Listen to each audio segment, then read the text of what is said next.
Bonsoir, bienvenue à tous sur Évanence littéraire, une page sur Facebook depuis janvier 2017, mais également un site internet depuis fin février, début mars 2024. Je suis Évangéline Brunois, j'ai rédigé environ 1300 chroniques, je ne sais pas à combien d'auteurs cela correspond ni à combien d'éditeurs, mais je tiens à les remercier pour leur confiance renouvelée pendant toutes ces années.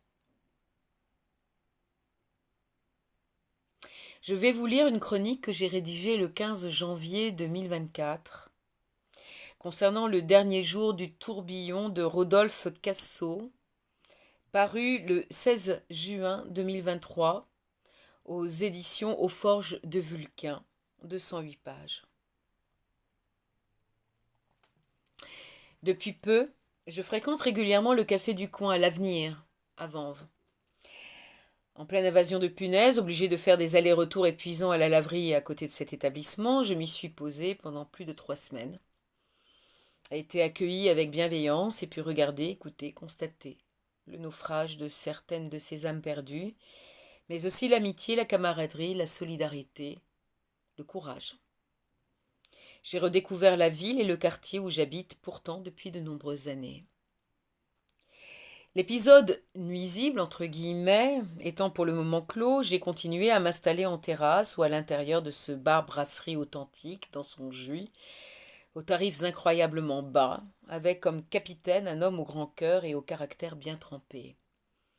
Ainsi puis-je m'y réchauffer le cœur et les os et me reconnecter avec l'humain et la réalité de l'existence. J'ai retrouvé tout cela dans ce roman jubilatoire, réjouissant, tendrement drôle et diablement pertinent. Les personnages sont d'une authenticité touchante, l'humour décapant, le rythme effréné. Tout est d'une justesse effarante, jusqu'au concert de jazz séduisant tout type de clients, du marginal à l'étudiant, de l'handicapé à la prostituée, de l'intello à l'ouvrier. Le café Le Tourbillon brasse une multitude de vies, lieu de joie, d'espoir, de peur, de peines indicibles.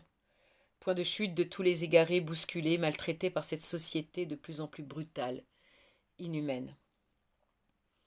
Toute l'intrigue tourne autour de Jet, un vieil homme en bout de course, pilier du bar, et Gus, un artiste dans l'âme, en quête de lui-même, incapable de construire, incapable de se projeter, pourtant plein d'envie et non dénué de talent.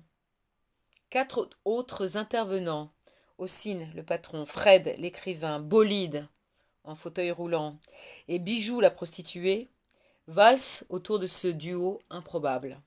Ça tourne de plus en plus vite jusqu'à...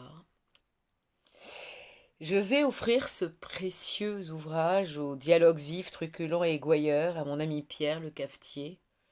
Merci aux éditions Aux Forges de Vulcain pour ce très bel ouvrage. Félicitations pour la qualité de mise en page, de relecture et d'impression du livre. Quel plaisir.